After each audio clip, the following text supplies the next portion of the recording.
Dear students, आज का हमारा टॉपिक है quality control tools and techniques. तो देखिए, there are basically 7 tools, 7 basic tools हम यूज करते हैं और आजकल 7 न्यू टूल्स हम यूज करते हैं क्वालिटी कंट्रोल के लिए। तो इस पीपीटी पर हम उनके बारे में बात करेंगे। ठीक है, तो देखिए, first is classification of quality tools. तो मैंने अभी आपको बताया था कि there are 2 types of tools, basic 7 tools and new 7 tools. ठीक है, जो कि ऑपरेशंस में इस्तेमाल होते हैं। तो बेसिकली ये इस्तेमाल किस लिए होते हैं? डेटा को इन्फॉर्मेशन में कन्वर्ट करने के लिए। ठीक है, फैक्ट से डेटा कलेक्ट किया जाता है, फिर इसके बाद डेटा 2 टाइप का होता है। न्यूमेरिकल डेटा हो सकता है या वर्बल डेटा हो सकता है। Verbal means qualitative and numerical means quantitative data. तो न्यूमेरिकल डेटा पर बेस्ड जो टूल्स हैं, जो न्यूमेरिकल डेटा को एनालाइज करके मीन्स क्वांटिटेटिव डेटा को एनालाइज करके इंफॉर्मेशन में कन्वर्ट करते हैं, those are known as the basic 7 tools. और इसी तरह से जो क्वालिटेटिव डेटा को कन्वर्ट करते हैं वो टूल कहलाते हैं आपके द 7 न्यू टूल्स। ठीक है, तो इन पर हम बात करेंगे, तो इसको हम देख लेते हैं। तो देखिए, फर्स्ट इज फैक्ट, है ना। Fact, collection of fact is known as data. Data 2 type का हो सकता है, quantitative and qualitative. Quantitative means numerical data and qualitative means verbal data. ठीक है, तो न्यूमेरिकल डेटाबेस जो आपके टूल हैं that is known as the basic 7 tools. तो इसमें एनालिटिकल अप्रोच की ज़रूरत होती है। ठीक है, तो define the problems after collecting numerical data. और इसी तरह से जो द न्यू 7 टूल्स हैं, तो ये बेसिकली क्वालिटेटिव डेटा पर काम करते हैं। तो define the problem before collecting the numerical data. ठीक है, तो इसमें क्या करते हैं, प्रॉब्लम तब डिफाइन करते हैं जब आप न्यूमेरिकल डेटा इकट्ठा कर लें, मीन्स हिस्टोरिकल डेटा इकट्ठा कर लें और उसको आप एनालाइज करें। ठीक है, और द बेसिक 7 टूल्स जो इस्तेमाल होते हैं, जो न्यू 7 टूल्स हैं, वो कब इस्तेमाल होते हैं? Define problem before collecting the numerical data. ठीक है, तो क्वालिटेटिव और क्वांटिटेटिव दोनों का कॉम्बिनेशन आप इस्तेमाल कर सकते हैं, तो आप इन टूल्स का इस्तेमाल कर सकते हैं। ठीक है, तो अब इसमें क्या है, generate ideas, formulate plans etcetera. ठीक है, तो इन दोनों ही तरीक़ों से क्या किया जाता है, डेटा जो भी आपने इकट्ठा किया है उसको ऑर्गेनाइज करते हैं, ऑर्गेनाइज करके आप इंफॉर्मेशन में कन्वर्ट करते हैं। Is it clear? तो अब हम सबसे पहले बात करेंगे बेसिक 7 टूल्स की। ठीक है, तो ये देखिए, बेसिक 7 जो टूल्स हैं वो हैं हमारे हिस्टोग्राम, पेरेटो चार्ट।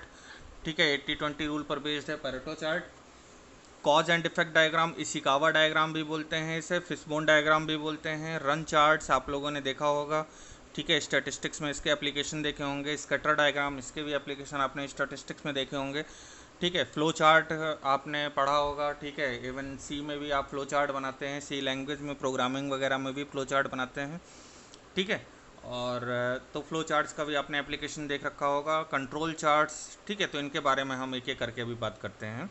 तो बेसिक 7 टूल्स B7 कहलाते हैं, और 7 न्यू टूल्स इनको N7 कहते हैं। इनके अंदर कौन कौन से टूल आते हैं आप देखिए, तो first is affinity diagram, second is relations diagram. ठीक है, third is tree diagram, fourth is matrix diagram, इसके भी टाइप्स हम इसमें देखेंगे। Fifth is arrow diagram. ठीक है, and sixth is process decision program chart, and last one is matrix data analysis. तो इन सभी को अब हम एक एक करके देखते हैं। तो first is the basic 7 tools. तो बेसिक 7 टूल्स में फर्स्ट इज़ हिस्टोग्राम।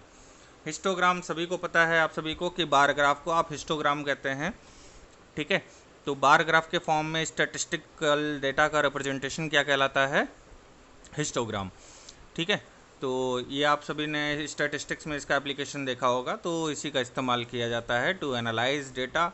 ठीक है, टू ऑर्गेनाइज डेटा, और उसमें से कुछ इन्फॉर्मेशन इंटरप्रेट करने के लिए इसका इस्तेमाल किया जाता है। तो a histogram is a bar graph that shows the frequency data.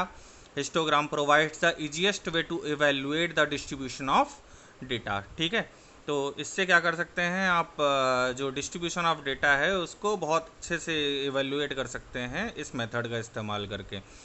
Second method है आपका पेरेटो चार्ट। पेरेटो चार्ट, ये जो रूल है, ठीक है, कुछ रूल हैं जो कि यूनिवर्सल है, जैसे ABC क्लासिफिकेशन है ना, 80-20 रूल। ठीक है, तो ये सब रूल बहुत वाइडली एप्लीकेबल हैं इंडस्ट्री में। आप देखिए, 80-20 रूल का बहुत ज़्यादा एप्लीकेशन है ना। 20% of atom having 80% of stock value, ABC analysis, है ना। तो यहाँ पर भी पेरेटो का एप्लीकेशन है। तो आप देखिए जैसे Pareto chart are use to identify and prioritise problems to be solved. ठीक है, कौन सी प्रॉब्लम ऐसी है, अब देखिए आप कोई भी ऑर्गेनाइजेशन में इशू होता है, ठीक है, तो जो आप नेचुरल और असाइनेबल कॉजेज निकालते हैं क्वालिटी के रिगार्डिंग, ठीक है, तो आप जब उनको एनालाइज करेंगे तो आप देखेंगे कि कुछ ऐसे 20% कॉजेज होते हैं जिनकी वजह से 80% प्रॉब्लम अराइज हो रही होती है। अगर आप उन 20% कॉजेज को आइडेंटिफाई कर लें और अगर उनको एलिमिनेट कर देंगे तो वो जो 80% प्रॉब्लम है वो ऐसे ही सॉर्ट आउट हो जाएगी। ठीक है, सिर्फ आपको वो 20% इश्यूज जो है वो एड्रेस करने हैं, ठीक है, जिनकी वजह से प्रॉब्लम अराइज हो रही है, तो वो 80% प्रॉब्लम ऐसे ही सॉल्व हो जाएगी। तो that is known as 80-20 rule, कि हमेशा आप उन 20% कॉजेज को आइडेंटिफाई करें जो कि 80% प्रॉब्लम को गवर्न कर रहे हैं, जिनकी वजह से 80% प्रॉब्लम अराइज हो रही है। ठीक है, तो अगर उन 20% वेरिएबल्स को कंट्रोल कर लिया जाए तो 80% प्रॉब्लम ऐसे ही सॉल्व हो जाएगी। तो that concept is known as Pareto principle, Pareto chart. ठीक है, तो Pareto chart are use to identify and prioritise problem to be solved. तो सबसे पहले तो प्रॉब्लम्स को आइडेंटिफाई कर लेते हैं, उसके बाद उन्हें 80-20 रूल के अकॉर्डिंग आप कंसीडर करते हैं। उनमें से वो 20% प्रॉब्लम आइडेंटिफाई करते हैं जिनको 20% कॉजेज आइडेंटिफाई करते हैं जिनको एलिमिनेट करने से 80% प्रॉब्लम आपकी सॉल्व हो सकती है। ठीक है, and they are actually histogram added by 80-20 rule adopted by Joseph Juran. और इस जो ये पेरेटो चार्ट है ये जोसेफ जुरान ने डेवलप किया था। ठीक है, और 80-20 रूल पर बेस्ड था, ये हिस्टोग्राम बेस्ड था कि उन 20% कॉजेज़ को आप आइडेंटिफाई करें जिनकी वजह से 80% प्रॉब्लम अराइज हो रही है। ठीक है, और उनको सबसे पहले एड्रेस करें जिससे कि 80% प्रॉब्लम खत्म हो जाएगी। बची कितनी 20% प्रॉब्लम, फिर उसमें भी अगर आप 80-20 लगाते हैं तो मतलब majority of portion of problem आप ख़त्म कर सकते हैं अगर आप कोर जो भी प्रॉब्लम के कॉज हैं उनको कवर करते हैं तो। ठीक है, the 80-20 rule states that approximately 80% of the problem are created approximately 20% of causes. Same बोल रहा है, ठीक है, कि 20% कॉजेज की वजह से 80% प्रॉब्लम अराइज हो रही है। It separates vital few from the trivial many and provided direction for selecting the project for improvement। ठीक है, तो ये क्या करता है, जो वाइटल एलिमेंट हैं उनको आइडेंटिफाई करने में मदद करता है। ठीक है, बहुत सारे सॉल्यूशन, बहुत सारे जो आपके कॉजेज हैं उनमें से। ठीक है, तो मैंने आपको पहले भी बताया था कि नेचुरल कॉजेज होते हैं जो कि अनकंट्रोलेबल होते हैं, आपके कंट्रोल के बाहर हैं। अभी जैसे ये एपिडेमिक है हमारे यहाँ, ठीक है, कोविड-19, तो अब ये क्या है, अनकंट्रोलेबल है, इसमें अभी हम कुछ नहीं कर सकते हैं। ठीक है, हमारे कंट्रोल के बियॉन्ड है। ठीक है, तो अभी किसी भी इंडस्ट्री सेक्टर में आप कुछ भी परफॉर्म नहीं कर सकते हैं। ठीक है, लेकिन जो असाइनेबल कॉजेज है, असाइनेबल कॉजेज क्या होते हैं कि वर्कर सही से काम नहीं कर रहे हैं, मशीनरी है वो उसमें फ्रीक्वेंट ब्रेकडाउन ऑकर हो रहे हैं, या जो रॉ मटेरियल है उसकी क्वालिटी अच्छी नहीं है। तो ये इस तरीके के असाइनेबल कॉजेज आप आइडेंटिफाई करके और फिर उसके बाद उनमें पेरेटो प्रिंसिपल लगाएंगे और उनको जैसे ही आप सॉर्ट आउट कर लेंगे तो वो जो असाइनेबल कॉजेज हैं उनको कंट्रोल करके काफ़ी हद तक आप प्रॉब्लम को सॉर्ट आउट कर सकते हैं, क्वालिटी रिलेटेड प्रॉब्लम्स को। ठीक है, तो that principle is based on this rule, 80-20 rule. ठीक है, और ये जोसेफ जुरान ने क्रिएट किया था, तो ये आप ध्यान रखिएगा।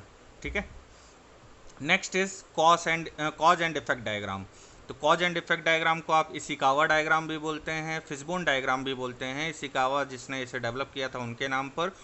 ठीक है, और फिशबोन क्योंकि इसका स्ट्रक्चर फिशबोन की तरह होता है तो इसलिए इसको फिशबोन डायग्राम भी बोलते हैं। कॉज एंड इफेक्ट, ठीक है, तो अब देखिए cause effect diagram is also called as Ishikawa diagram and fishbone diagram. It is tool to discovering all the possible causes for a particular effect.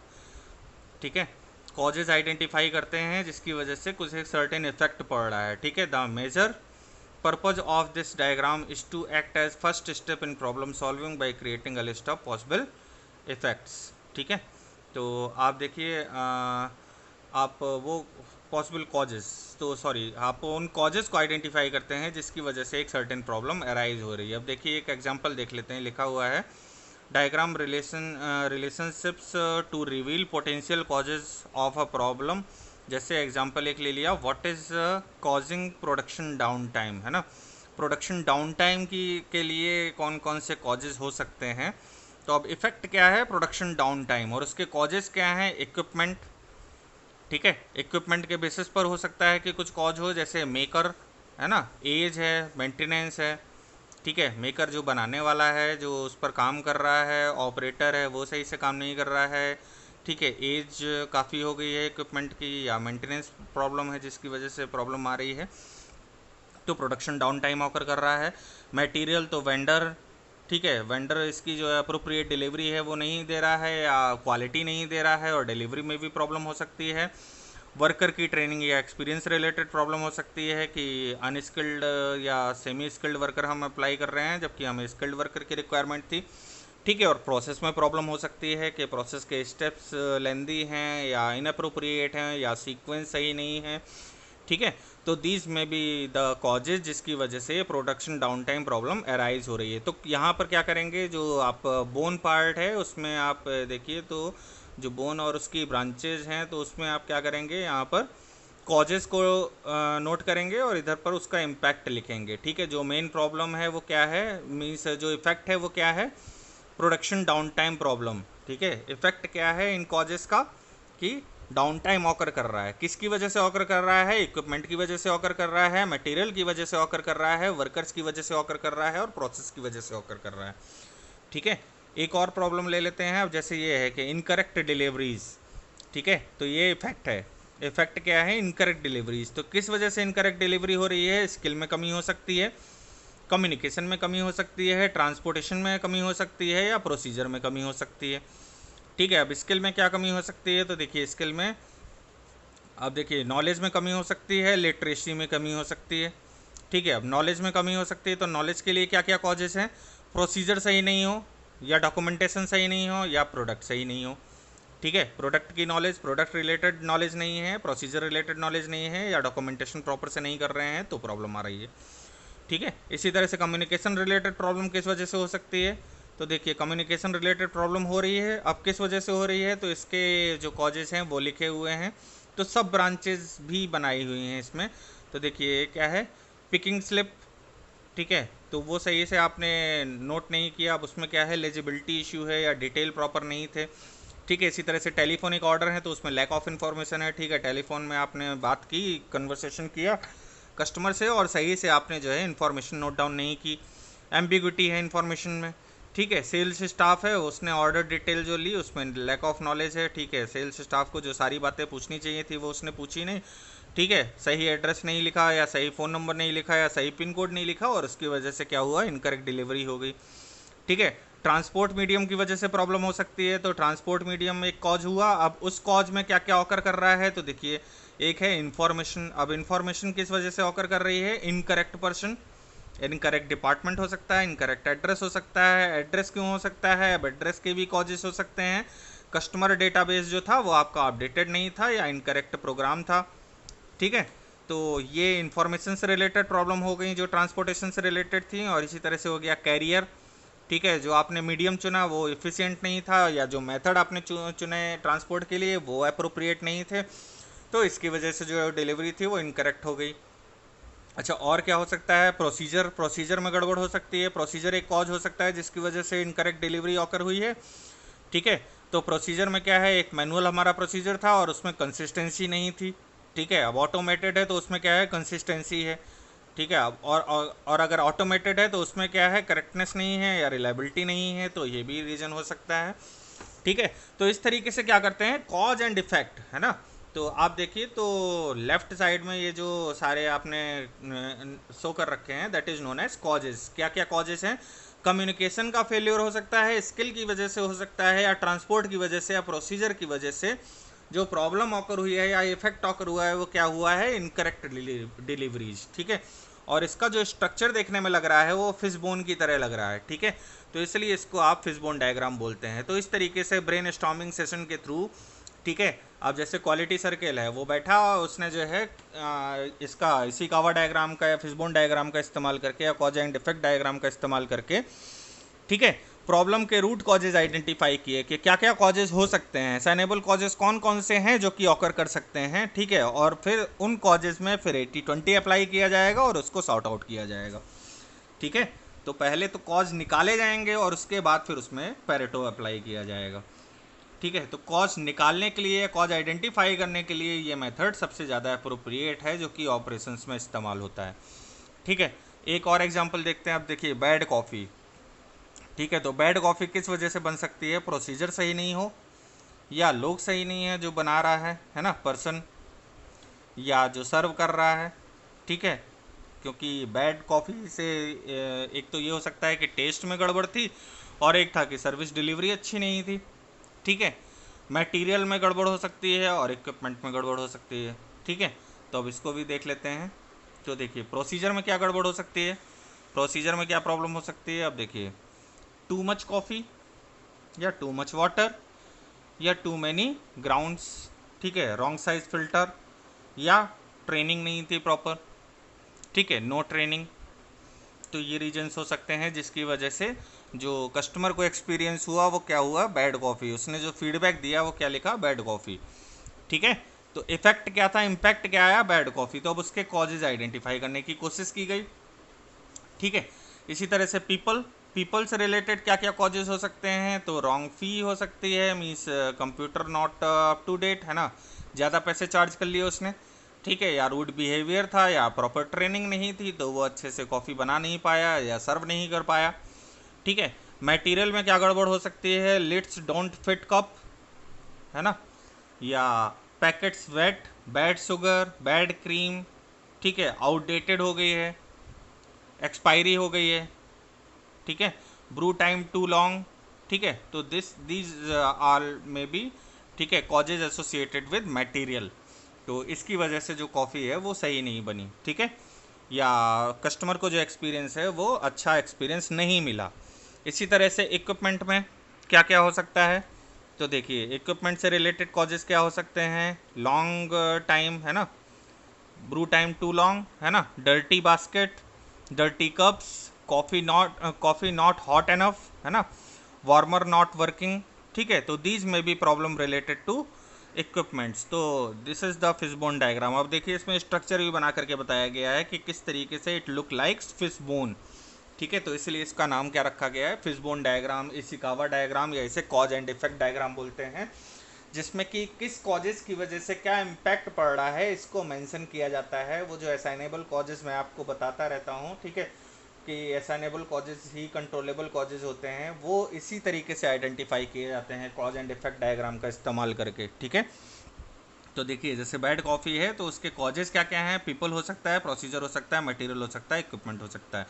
तो आई थिंक ये 3 एग्जांपल सफिशिएंट है, इनको एक बार देख लीजिएगा और आप अपने कुछ रियल लाइफ प्रॉब्लम ले सकते हैं और उस पर best cause and effect diagram बना सकते हैं कि जैसे आप स्टडी में फोकस नहीं कर पा रहे हैं तो क्यों नहीं कर पा रहे हैं, आप इस पर एक कॉज एंड इफेक्ट डायग्राम बना सकते हैं, ठीक है। मेस फूड पर बना सकते हैं कि मेस फूड की क्वालिटी आपको सुधारनी है, ठीक है। अपने आसपास कोई भी प्रॉब्लम लेकर के आप उसका कॉज एंड इफेक्ट डायग्राम बना करके फिर उस पर पैरेटो लगा करके और आप इसको एक एक्सरसाइज की तरह कंसीडर कर सकते हैं और इसको आप एक ऑपरेशंस की प्रॉब्लम की तरह या एक प्रोजेक्ट की तरह या एक लाइफ प्रोजेक्ट की तरह, टर्म प्रोजेक्ट की तरह आप इसे कंसीडर कर सकते हैं, ठीक है, और इसको अप्लाई भी कर सकते हैं।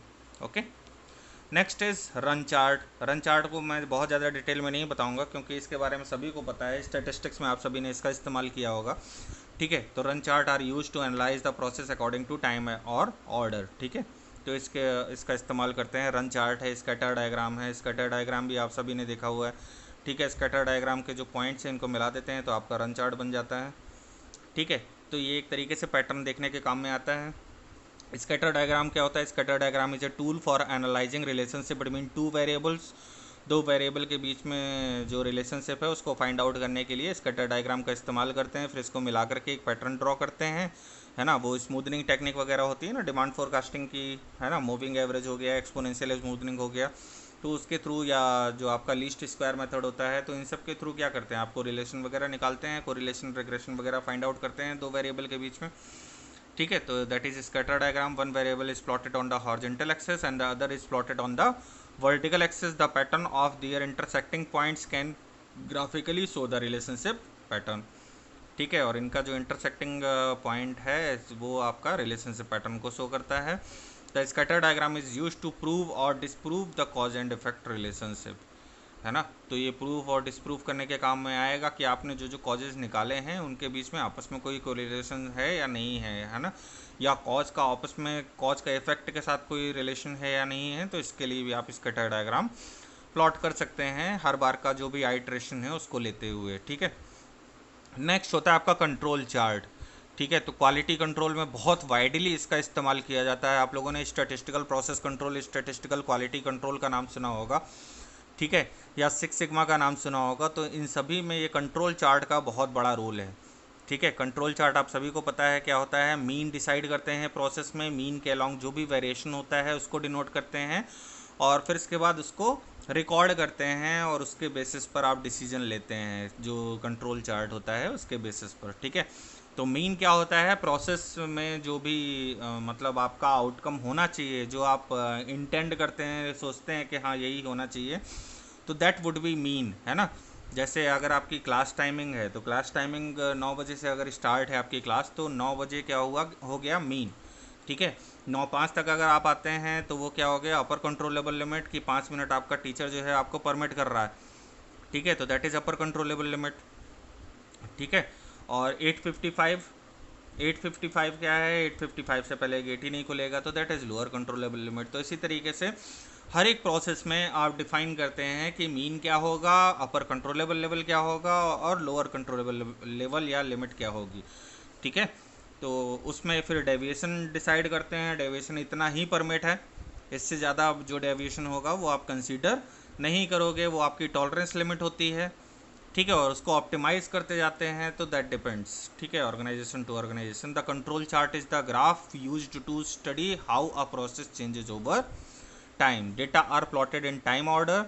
A control chart always has a central line for the average and upper line for the upper controllable limit and lower line for the lower controllable limit. जैसे अभी मैंने एग्जांपल बताया ना आपको कि आप एक मीन डिसाइड करते हैं, ठीक है, फिर एक अपर कंट्रोलेबल लिमिट डिसाइड करते हैं और एक लोअर कंट्रोलेबल लिमिट डिसाइड करते हैं, ठीक है।